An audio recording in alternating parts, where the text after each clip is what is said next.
24 घंटे में कोरोना के कितने मामले सामने आए, डीडीएमए ने दिल्ली में कोरोना से निपटने के लिए क्या निर्देश दिए हैं, दक्षिण भारतीय राज्यों में जारी है कोरोना का कहर और क्या कोरोना वायरस एंडेमिक स्टेज में पहुंच सकता है। कोरोना के बढ़ते संक्रमण से जुड़ी सभी खबरों के लिए देखिए टॉप 9 थर्ड वेव से जंग। देश भर में कोरोना वायरस के संक्रमण के मामले रोजाना नए रिकॉर्ड बना रहे हैं। देश में 24 घंटे में कोरोना के 3,35,000 से ज्यादा केस सामने आए, जबकि कोरोना की वजह से देश भर में 482 लोगों की मौत भी हुई है। देश में संक्रमण के बढ़ते मामलों के चलते एक्टिव मरीजों की संख्या 21 लाख से ज्यादा हो गई है। केंद्रीय स्वास्थ्य मंत्रालय बच्चों के लिए दवाओं और मास्क पर नया कोविड गाइडलाइन जारी किया है। दिल्ली में 24 घंटे में कोरोना वायरस के 10,756 नए मामले सामने आए हैं और इस दौरान 38 लोगों की कोरोना की वजह से मौत हो गई है। दिल्ली में एक्टिव केस बढ़कर 62,000 के करीब पहुंच गए हैं। राजधानी में कोरोना की रफ्तार पर काबू पाने के लिए वीकेंड कर्फ्यू का तीसरा हफ्ता है। शुक्रवार रात 10 बजे से लेकर सोमवार सुबह 5 बजे तक दिल्ली में वीकेंड कर्फ्यू लागू रहेगा। दिल्ली में कोरोना के कम होते मामलों को देखते हुए डीडीएमए ने शुक्रवार को प्राइवेट ऑफिसों को 50% कर्मचारियों के साथ काम करने की इजाजत दे दी, लेकिन वीकेंड कर्फ्यू और अन्य प्रतिबंधों को बरकरार रखा है। डीडीएमए ने इसके साथ ही निजी कार्यालयों को दफ्तर के समय और कर्मचारियों की उपस्थिति और मात्रा को कम करने की सलाह दी, जिससे सोशल डिस्टेंसिंग का पालन किया जा सके। महाराष्ट्र में पिछले 24 घंटे में 48,270 नए केस सामने आए और 52 लोगों की कोरोना के चलते मौत हो गई, जिनमें से अकेले मुंबई में 5,000 से ज्यादा नए केस रिकॉर्ड किए गए और 12 लोगों की मौत हो गई। राज्य में एक्टिव मरीजों की संख्या 2,64,000 के पार पहुंच गई है। राज्य में ओमिक्रॉन संक्रमितों का आंकड़ा 2,343 तक पहुंच गया है। दक्षिण भारतीय राज्यों में कोरोना के मामले थमने का नाम नहीं ले रहे हैं। कर्नाटक में पिछले 24 घंटे में 48,000 से ज्यादा नए केस सामने आए और 22 लोगों की मौत हो गई। वहीं केरल में इतने ही समय में करीब 41,668 नए मामले सामने आए और 33 लोगों की मौत हो गई, जबकि तमिलनाडु में पिछले 24 घंटे में कोरोना के 29,870 नए केस सामने आए और 33 लोगों की महामारी ने जान ले ली है। उधर आंध्र प्रदेश में एक दिन में करीब 13,000 और तेलंगाना में 4,000 से ज्यादा नए मामले सामने आए। देश के दूसरे राज्यों में भी कोरोना के हालात बेकाबू हैं। मध्य प्रदेश में एक दिन में 9,603 से ज्यादा मामले सामने आए। छत्तीसगढ़ में 5,000 से ज्यादा केस मिले और 8 लोगों की मौत हो गई। झारखंड में एक दिन में कोरोना के 2,000 से ज्यादा केस रिकॉर्ड किए गए और 9 लोगों की मौत हो गई। हरियाणा में 24 घंटे में 8 लोगों की मौत के साथ कोरोना के 5,000 से ज्यादा मामले रिकॉर्ड किए गए। वहीं जम्मू कश्मीर से भी 2,000 से ज्यादा नए केस सामने आए। उत्तर प्रदेश में पिछले 24 घंटे में करीब 16,000 से ज्यादा नए मामले सामने आए और 22 लोगों की कोरोना की वजह से मौत हो गई। प्रदेश में एक्टिव मरीजों की संख्या 96,000 के करीब पहुंच गई। वहीं उत्तराखंड में भी 4,964 नए केस सामने आए और 8 लोगों की मौत हो गई। राज्य में एक्टिव केस की संख्या 27,000 के पार पहुँच गई है। पश्चिम बंगाल और असम में कोरोना का कहर बढ़ रहा है। पश्चिम बंगाल में पिछले 24 घंटे में कोरोना वायरस के 9,154 नए मामले सामने आए हैं और 35 लोगों की कोरोना के चलते मौत हो गई। राज्य में 1,34,000 से ज्यादा एक्टिव केस हैं। वहीं असम में एक दिन में 6,897 नए मामले सामने आए और 15 लोगों की मौत हो गई। राज्य में एक्टिव मरीजों की संख्या भी 45,000 के पार पहुँच गए हैं। देश और दुनिया में कोरोना के मामले लगातार बढ़ रहे हैं। इस बीच कई विशेषज्ञों का दावा है कि ओमिक्रॉन वेरिएंट के आने के बाद अब कोरोना जल्द ही एंडेमिक स्टेज में पहुंच सकती है। दावे के मुताबिक आने वाले समय में लोग कोरोना वायरस के भी आदी हो जाएंगे और इस बीमारी के साथ रहना सीख लेंगे। इसे ही महामारी के एंडेमिक स्टेज कहा जाएगा। रैली और रोड शो पर रोक को लेकर चुनाव आयोग की समीक्षा बैठक आज। क्या मिलेगी रैलियों को इजाजत? पश्चिमी यूपी को साधने के लिए क्या है बीजेपी का प्लान? और आज पंजाब के सीएम चरणजीत सिंह चन्नी को लेकर अकाली दल करने वाला है कौन सा बड़ा खुलासा? चुनावी मैदान से जुड़ी सभी खबरों को देखिए टॉप 9 चुनावी संग्राम। 5 राज्यों के विधानसभा चुनाव में कोरोना की वजह से रैली और रोड शो पर रोक को लेकर चुनाव आयोग ने आज समीक्षा बैठक बुलाई है। इस बैठक में रैलियों पर रोक के आदेश पर पुनर्विचार किया जाएगा। चुनाव आयोग की इस बैठक में स्वास्थ्य मंत्रालय के अधिकारी कोरोना के ओमिक्रॉन वेरिएंट पर अपनी रिपोर्ट देंगे, जिसके बाद ही चुनाव आयोग रैलियों से रोक हटाने या जारी रखने से जुड़ा फैसला लेगा। उत्तर प्रदेश में शुरुआती चरणों के चुनाव के लिए बीजेपी की तैयारियां जोरों पर हैं। यही वजह है कि बीजेपी के धुरंधर नेताओं ने पश्चिमी यूपी में डेरा जमाना शुरू कर दिया है। केंद्रीय गृह मंत्री अमित शाह आज शामली और मेरठ के दौरे पर रहेंगे। इस दौरान वो पार्टी के पदाधिकारियों और कार्यकर्ताओं के साथ बैठक करके उन्हें जीत का मंत्र देंगे। इसके बाद शाह बीजेपी के डोर टू डोर कैंपेन में हिस्सा लेंगे। यूपी में चुनाव प्रचार के डिजिटल मोड को लेकर बीजेपी ने कमर कस ली है। आज लखनऊ में सीएम योगी आदित्यनाथ करीब 4 दर्जन एलईडी वैन्स को हरी झंडी दिखाएंगे, जो सूबे की 403 विधानसभा सीटों का दौरा करेगी। इन एलईडी वैन्स पर सरकार की उपलब्धियां दिखाए जाने के साथ साथ पीएम मोदी और सीएम योगी के भाषणों को भी सुना जाएगा। वहीं सीएम योगी आज बुलंदशहर का भी दौरा करेंगे। इस दौरान वो चुनाव संचालन समिति के पदाधिकारियों के साथ बैठक करेंगे। बीजेपी अध्यक्ष जेपी नड्डा ने कल ही पश्चिमी यूपी के मोर्चे पर पार्टी की चुनावी कमान संभाल रखी है। नड्डा आज पश्चिमी यूपी के बिजनौर और अमरोहा जिले के दौरे पर रहेंगे। पहले वो बिजनौर मुजफ्फरनगर की 15 विधानसभाओं के पदाधिकारियों को संबोधित करेंगे। इसके बाद अमरोहा में डोर टू डोर अभियान के जरिए प्रचार करेंगे। यूपी चुनाव के लिए बीजेपी ने कल 85 सीटों की दूसरी लिस्ट जारी कर दी है। इस लिस्ट में 7 सिटिंग विधायकों का टिकट काट दिया गया है। कानपुर के कमिश्नर रह चुके असीम अरुण को कन्नौज से उम्मीदवार बनाया गया है। हाल ही में बीजेपी ज्वाइन करने वाले मुलायम सिंह यादव के रिश्तेदार हरिओम यादव को सिरसागंज से टिकट मिला है। इस सूची में 15 महिलाएं शामिल हैं, जिसमें रायबरेली से अदिति सिंह को टिकट दिया गया है। उत्तराखंड बीजेपी से निकाले गए हरक सिंह रावत ने अपनी बहु अनुकृति गुसाई के साथ कांग्रेस ज्वाइन कर लिया है। सूत्रों के मुताबिक कांग्रेस की एक परिवार एक टिकट नीति की वजह से हरक सिंह विधानसभा चुनाव नहीं लड़ेंगे। उनकी बहु अनुकृति लैंसडाउन से कांग्रेस की उम्मीदवार बनाई जा सकती हैं। वहीं बीजेपी के नरेंद्र नगर सीट से टिकट न मिलने पर नाराज पूर्व विधायक ओम गोपाल रावत के भी कांग्रेस में शामिल होने के कयास लगाए जा रहे हैं। यूपी में मथुरा की बलदेव विधानसभा सीट पर वोट मांगने पहुंचे बीजेपी विधायक और उम्मीदवार पूरन प्रकाश का उनके इलाके के लोगों ने विरोध किया। ग्रामीणों ने उन्हें धकेलकर वापस जाने को कहा।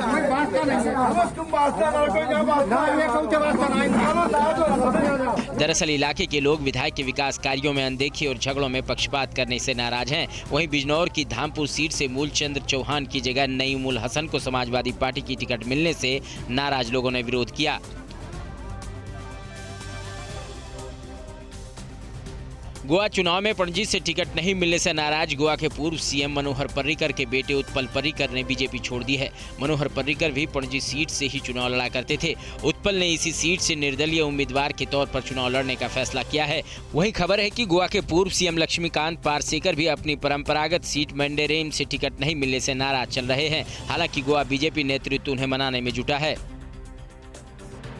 पंजाब के सीएम चरणजीत सिंह चन्नी के रिश्तेदारों पर ईडी की रेड जारी है। इस बीच शिरोमणि अकाली दल के नेता बिक्रम सिंह मजीठिया ने ट्वीट कर दावा किया है कि पंजाब में लूट का हिस्सा कांग्रेस आलाकमान को जा रहा था। कांग्रेस आलाकमान सीएम के खिलाफ कार्रवाई के बजाय चुनाव आयोग से छापेमारी रोकने को कह रहा है। मजीठिया ने दावा किया है कि वो आज सीएम चन्नी से जुड़े मल्टी करोड़ स्कैम का खुलासा करेंगे। प्रधानमंत्री मोदी आज देश के कई जिलाधिकारियों से करेंगे बात। जानेंगे विकास परियोजनाओं का हाल, कहां हुआ नकली आरटीपीसीआर रिपोर्ट बनाने वाले गैंग का पर्दाफाश और क्या है कल होने वाले आरएसएस के सूर्य नमस्कार कार्यक्रम की तैयारी। राष्ट्र से जुड़ी सभी अहम खबरों के लिए देखिए टॉप 9 देश की बात। पीएम मोदी आज वीडियो कॉन्फ्रेंसिंग के जरिए कई जिलों के जिला अधिकारियों से बात करेंगे। इस दौरान पीएम जिलों में सरकारी योजनाओं और कार्यक्रमों के विकास और वर्तमान स्थिति के बारे में सीधा फीडबैक लेंगे। पीएमओ की दी गई जानकारी के मुताबिक बातचीत का उद्देश्य सभी हितधारकों के साथ मिलकर जिलों में विभिन्न विभागों में मिशन मोड में विभिन्न योजनाओं की पूर्णता के लक्ष्य को प्राप्त करना है। दिल्ली में इंडिया गेट से अमर जवान ज्योति की शिफ्टिंग को लेकर शुरू हुए विवाद के बीच प्रधानमंत्री मोदी ने ट्वीट कर जानकारी दी है कि इंडिया गेट पर अब नेताजी सुभाष चंद्र बोस का ग्रेनाइट से बना स्टैचू लगाया जाएगा। पीएम मोदी कल होलोग्राम स्टैचू का उद्घाटन करेंगे। पीएम ने ट्विटर पर स्टैचू की तस्वीर भी साझा की। छत्तीसगढ़ सीएम भूपेश बघेल ने अखिल भारतीय सेवाओं के कैडर नियमों में प्रस्तावित संशोधन के संबंध में पीएम मोदी को खत लिखा है। उन्होंने पीएम से अखिल भारतीय सेवाओं के कैडर नियम पहले जैसा ही रखने का आग्रह किया है। उनके मुताबिक नियमों में प्रस्तावित संशोधन से प्रशासनिक व्यवस्था चरमरा सकती है और अस्थिरता की स्थिति बन सकती है। तेलंगाना की हैदराबाद पुलिस ने कोविड की नकली आरटीपीसीआर रिपोर्ट और नकली कोविड वैक्सीनेशन सर्टिफिकेट बनाने वाले 2 गैंग को गिरफ्तार किया है। ये दोनों गैंग हैदराबाद के मलकपेट और हुमायूं नगर पुलिस स्टेशन इलाके से अपने काम को अंजाम देते थे। नेगेटिव सर्टिफिकेट ये लोग 2 से 3 हजार रुपए और एक वैक्सीन सर्टिफिकेट के लिए 800 से 1000 रुपए चार्ज करते थे। पुलिस मामले में आगे की कार्रवाई में जुटी है। कल राजधानी दिल्ली में भव्य सूर्य नमस्कार होगा। इस कार्यक्रम में 25 से 30 हजार लोग शामिल होंगे। कार्यक्रम का आयोजन राम मनोहर लोहिया अस्पताल के नजदीक अटल आदर्श विद्यालय में होगा, जहां कोरोना दिशा निर्देशों का पालन करते हुए विशिष्ट लोग भी सूर्य नमस्कार में शामिल होंगे। बाकी लोग घरों से इंटरनेट के जरिए भव्य कार्यक्रम से जुड़ेंगे। आरएसएस की सहयोगी संगठन क्रीड़ा भारती की ओर से सूर्य नमस्कार के बड़े आयोजन की पहल की गई है। मध्य प्रदेश का सियासी पारा इस वक्त आसमान पर है। दरअसल कांग्रेस नेता दिग्विजय सिंह सीएम शिवराज से मिलने का वक्त मांग रहे हैं, लेकिन मीटिंग बार बार कैंसिल हो जा रही है, जिसके बाद दिग्विजय ने शिवराज के घर जाकर धरना देने का फैसला किया, लेकिन पुलिस ने उन्हें रास्ते में ही रोक लिया। जहां रोका गया, दिग्विजय वहीं धरने पर बैठ गए। भारतीय विदेश मंत्री एस जयशंकर ने शुक्रवार को अमेरिका कनाडा सीमा पर 4 भारतीय नागरिकों के एक ही परिवार की ठंड से मृत्यु के बाद दुख जताया। साथ ही अमेरिका और कनाडा में भारतीय राजदूतों को हालात पर तत्काल कदम उठाने के निर्देश दिए हैं। ये भारतीय गैर कानूनी तरीके से बॉर्डर पार करवाने वाले गिरोह के शिकार बने। मामले में फ्लोरिडा के एक शख्स को गिरफ्तार किया गया है। एक्ट्रेस प्रियंका चोपड़ा मां बन गई हैं। प्रियंका चोपड़ा और निक जोनस ने सोशल मीडिया के जरिए इस बात की जानकारी दी है। अपनी पोस्ट में प्रियंका चोपड़ा ने लिखा, हमें ये बताने में काफी खुशी हो रही है कि हम बेबी का स्वागत कर रहे हैं। सरोगेसी के जरिए इस बेबी का जन्म हुआ है। हम इस अहम समय में आपसे आदर पूर्वक आग्रह करते हैं कि हमारी निजता का ख्याल रखें। हालांकि दोनों ने ये नहीं बताया कि बेटा है या बेटी। भारत और दक्षिण अफ्रीका के बीच खेले गए दूसरे वनडे मैच में दक्षिण अफ्रीका ने भारत को 7 विकेट से हरा दिया। इसके साथ ही दक्षिण अफ्रीका ने 3 मैचों की सीरीज में 2-0 की बढ़त बनाकर सीरीज अपने नाम कर ली है। भारत के 288 रनों के जवाब में साउथ अफ्रीका ने 48 ओवर और 1 गेंद में 3 विकेट खोकर 288 रन बनाकर लक्ष्य हासिल कर लिया। टेस्ट सीरीज टीम इंडिया पहले ही गंवा चुकी है। यूपी में चुनावी हिंसा की साजिश को यूपी एसटीएफ और एसओजी ने किया नाकाम। हथियार और कारतूस बरामद, कहां किया 10 लाख के इनामी नक्सली ने सरेंडर। रेप के आरोपी की पीड़ित के पिता ने की सरेआम हत्या और शराब के नशे में कहां मोबाइल टावर पर चढ़ा युवक। राज्यों की बड़ी खबरों के लिए देखिए टॉप 9 राज्य विशेष। यूपी चुनाव में हिंसा और गड़बड़ी फैलाने की कोशिशों को पुलिस ने पहले ही नाकाम कर दिया है। यूपी एसटीएफ और एसओजी टीम ने शाहजहांपुर में अवैध हथियार फैक्ट्री पर छापा मारा। वहीं मुजफ्फरनगर में भारी मात्रा में अवैध हथियारों के साथ 3 लोगों को गिरफ्तार किया गया है। इनके पास से 131 हथियार, कारतूस और अन्य सामान जब्त किए गए। उधर कानपुर में भी अवैध हथियारों के साथ 3 लोगों को पुलिस ने पकड़ा है। झारखंड में 10 लाख के इनामी नक्सली ने पुलिस के सामने सरेंडर कर दिया है।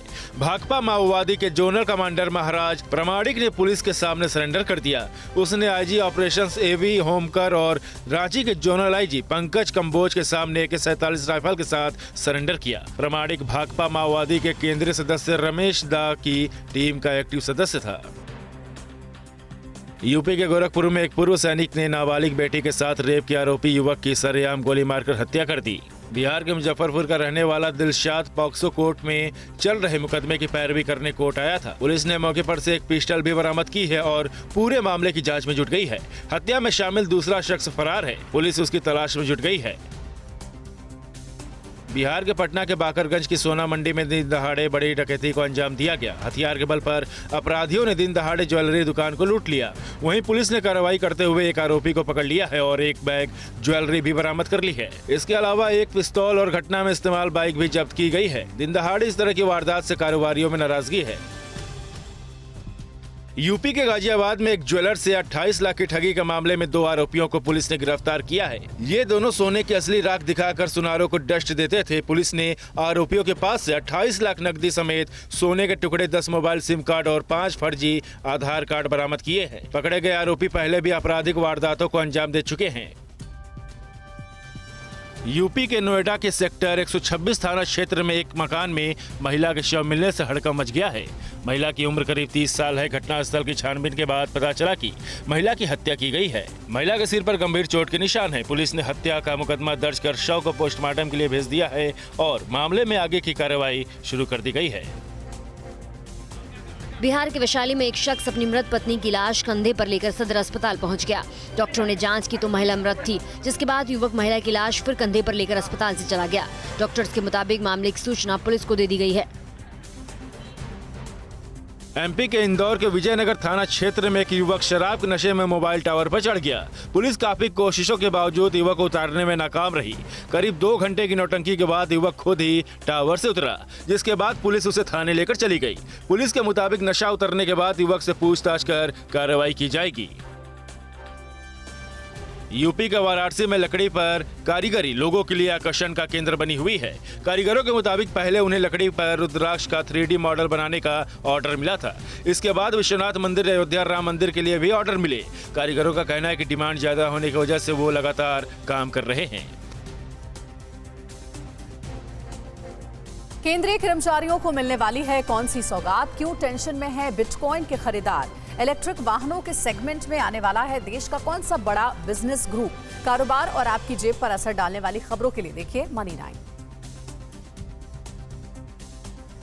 केंद्रीय कर्मचारियों की सैलरी में जल्द ही बढ़ोतरी हो सकती है। दरअसल केंद्र सरकार ने कर्मचारियों के हाउस रेंट अलाउंस में इजाफा करने का मन बनाया है।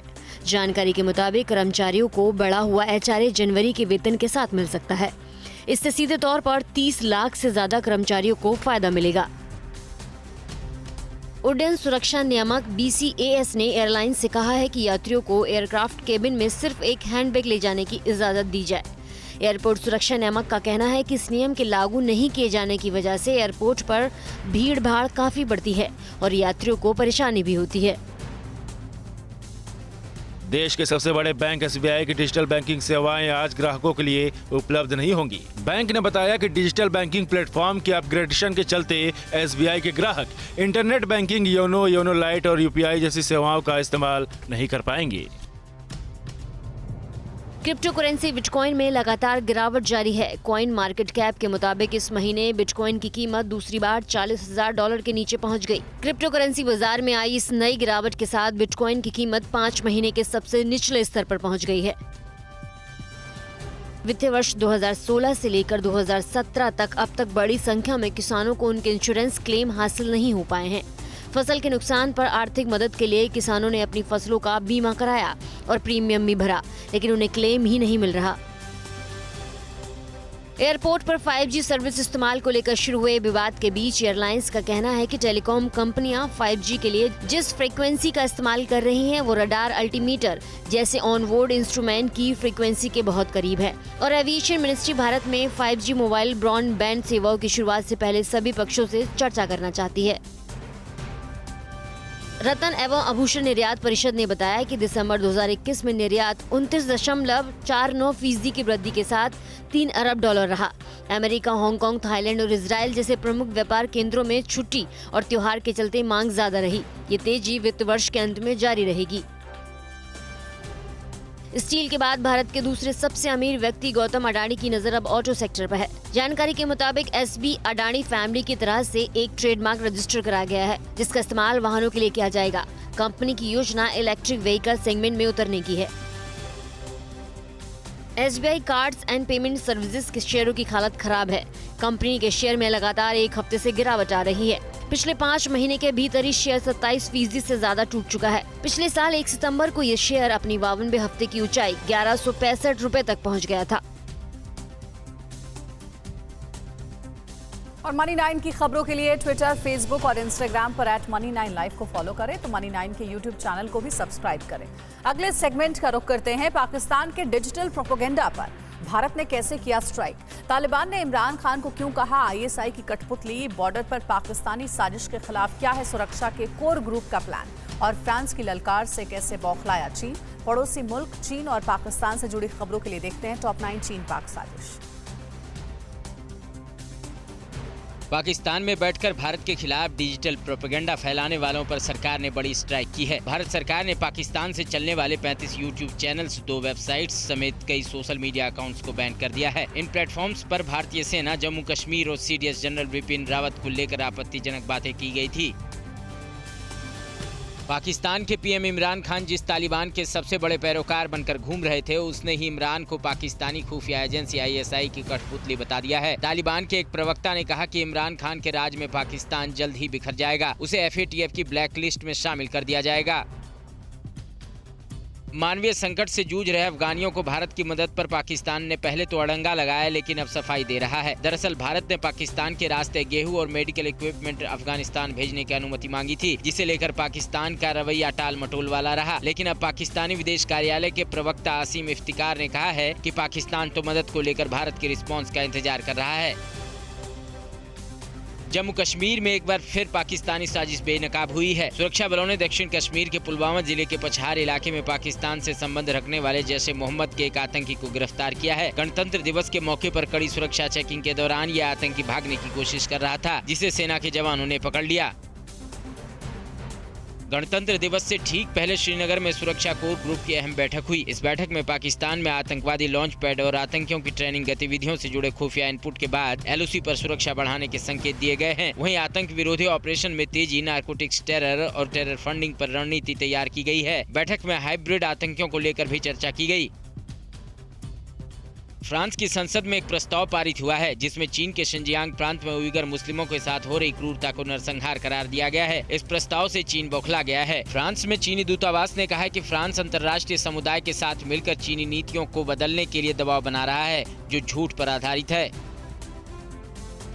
एक अमेरिकी राजनेता ने दावा किया है कि चीन अगले महीने से बीजिंग में होने जा रहे विंटर ओलंपिक के बाद ताइवान पर हमला कर सकता है। रिपब्लिकन पार्टी के नेता माइकल मैकॉक ने कहा है कि ड्रैगन की गतिविधियां दक्षिण चीन सागर में बेहद आक्रामक हो गई हैं, जिसको देखते हुए ऐसा संभव है कि चीन विंटर ओलंपिक्स के बाद ताइवान पर हमला कर दे। अमेरिकी राष्ट्रपति जो बाइडेन और जापानी PM फूमियो किशिदा ने चीन की बढ़ती बेलगाम गतिविधियों को लेकर बैठक की है। इस बैठक में जापान ने जिनपिंग सरकार के साथ पूर्वी चीन सागर के द्वीपों को लेकर चल रहे विवाद पर चिंता जताई है, जिस पर बाइडेन ने जापान अमेरिका सुरक्षा संधि की बात याद दिलाते हुए जापान का साथ देने की बात कही। बाइडेन ने साफ किया है कि सेनकाकू द्वीप जापान का है, जिस पर चीन दावा करता आया है। समंदर में सिकंदर बनने में जुटे विस्तारवादी चीन ने अपने नए टाइप 039C स्टीलर सबमरीन का सी ट्रायल शुरू कर दिया है। पीएलए दावा करती है कि युआन क्लास की उसकी ये पनडुब्बियां समंदर में अजय हैं। भारत और अमेरिका के खिलाफ पीएलए इसे जल्द ऑपरेशन करने में जुटी है। अड़ी सोमवार से शुक्रवार शाम 6 बजे सिर्फ TV9 भारतवर्ष पर।